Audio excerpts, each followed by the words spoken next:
Bonjour. Dans cette nouvelle capsule, on va traiter la dernière partie sur l'origine des constituants sédimentaires, toujours dans le cadre du module pétrographie sédimentaire. Dans cette partie, on va voir d'autres produits de l'altération et de l'érosion, à savoir les sols. Un sol est une formation superficielle due à l'altération et l'érosion d'une roche-mère. Cette formation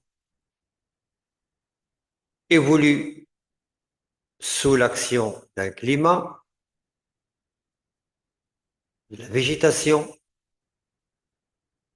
d'où sa composition à la fois organique et minérale.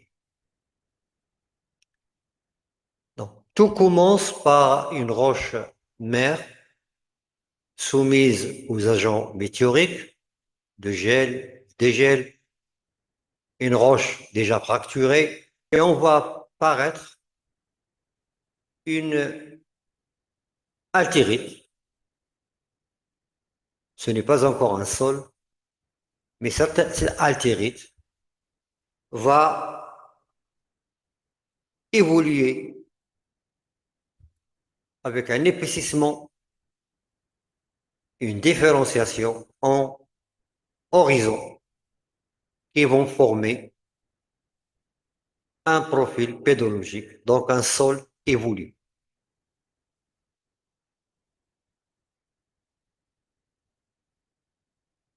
Pour ce qui concerne les mécanismes de cette pédogénèse, il se résume en 4 étapes. D'abord, des additions,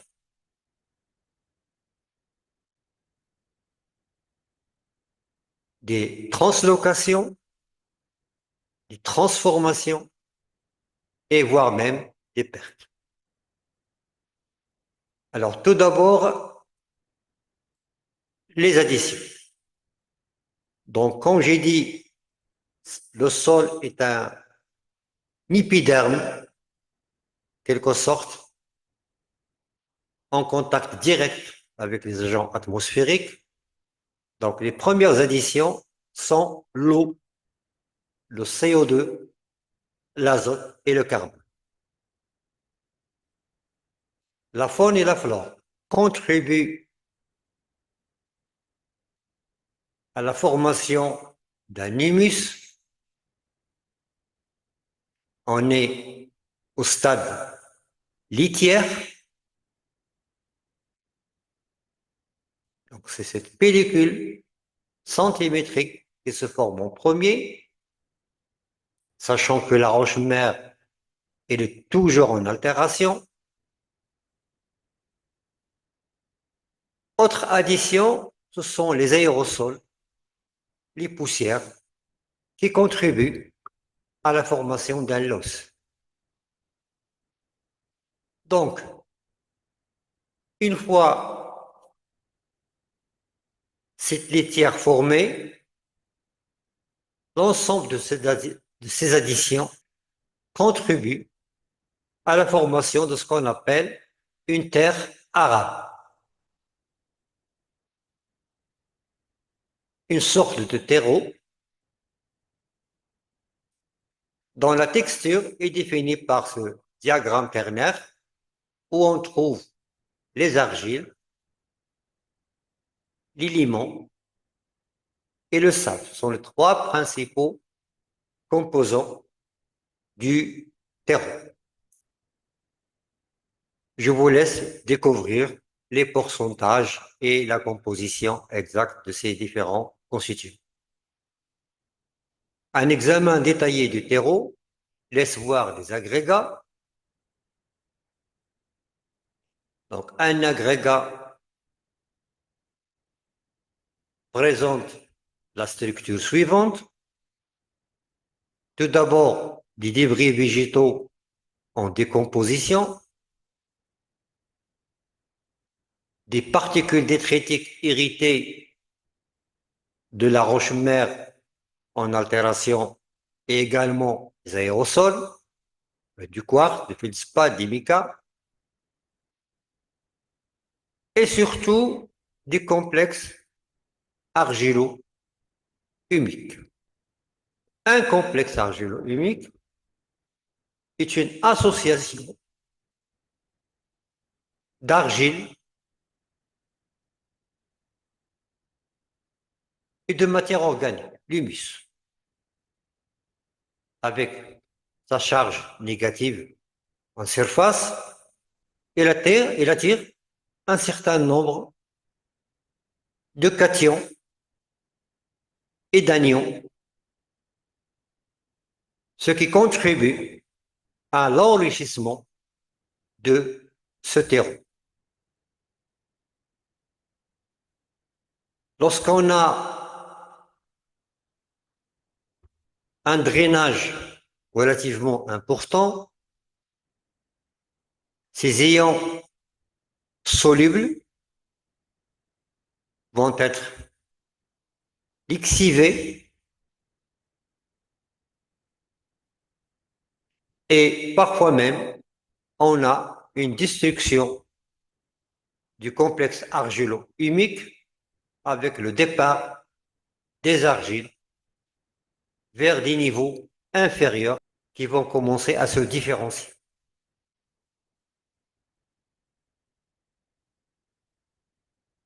Donc là, on a déjà un profil pédologique avec une roche-mère, un niveau nommé C qui correspond à la roche-mère en altération,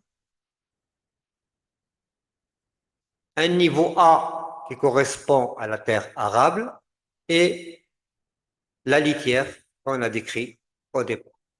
Le sol continue d'évoluer avec l'apparition de nouveaux mécanismes, à savoir la translocation et plus tard les transformations. Alors, les translocations se résument à un processus de lessivage et de lixiviation. À un moment donné, un niveau P, encore appelé sous-sol, va se différencier progressivement le long d'une pente. Donc, les transformations, on en a déjà parlé. On a des argiles qui sont déjà héritées de la roche-mère. Certaines argiles vont se transformer, le cas de la vermiculite et la smectite. D'autres nouvelles argiles vont apparaître par néoformation, exemple la kaolinite. Ces transformations dépendent du climat, du degré de drainage et de la topographie. Ainsi, on a déjà un profil pédologique complet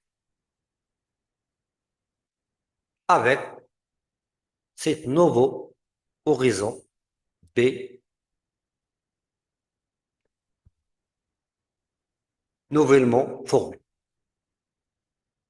Maintenant qu'on a vu les additions, les translocations et les transformations au niveau du profil pédologique, on va voir les pertes. En effet, le profil pédologique est soumis à des pertes de matière, la phase ionique, par lixiviation, la phase solide par lessivage, mais il y a également des pertes qui sont visibles en surface. Ces pertes apparaissent généralement sous des conditions climatiques extrêmes. Tout commence par des ravinements. Lorsque le processus s'accentue, on assiste à une dénudation avec apparition de la roche-mère. Cette roche-mère est surmontée dans les régions désertiques par un pavement rocheux, d'où le nom de règle. Plus tard vont apparaître les dunes éoliennes. Enfin, on va s'intéresser à l'évolution du manteau pédogénétique en fonction de la latitude. L'altération des roches est plus ou moins intense en fonction de la latitude et du climat sur lequel ces roches évoluent. Ces processus sont illustrés dans le graphique suivant, qui illustre en quelque sorte l'évolution du manteau pédogénétique du pôle Nord à l'équateur, avec bien sûr les variations climatiques exprimées par la température, l'évaporation et la pluviométrie. On va s'intéresser aux zones tempérées, aux ceintures désertiques et à la zone tropicale. Tout d'abord, dans les zones climatiques tempérées. Le silicium et les cations basiques ne sont pas totalement lessivés.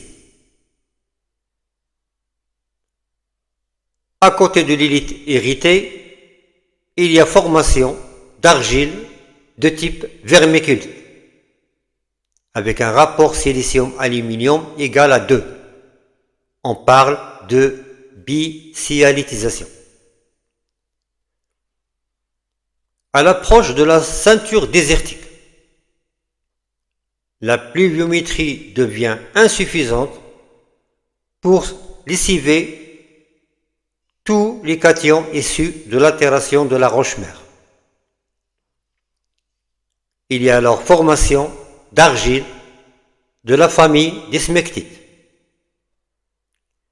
Les sols sont calcimorphes avec développement de nodules calcaires dans l'horizon B et parfois même des croûtes de sel lorsque l'évaporation est intense. Ce climat subtropical exprimé par la savane dans le graphique. Le lessivage est important mais incomplet du silicium qui va se combiner à l'aluminium pour former un nouveau minéral, la kaolinite, avec un rapport silicium-aluminium égal à 1. On parle de monosialitisation. Enfin, ce climat équatorial, qui est très humide et très chaud, l'hydrolyse des minéraux et le drainage des sols est maximum, avec lessivage total de la silice, d'où le rapport silicium-aluminium égale 0. On parle d'alitisation. Au-dessus des niveaux à kaolinite,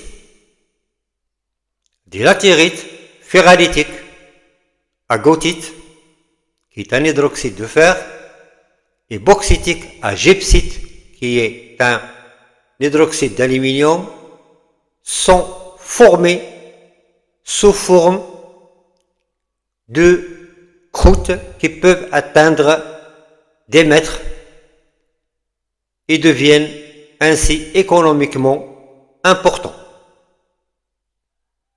Je vous remercie et à très bientôt.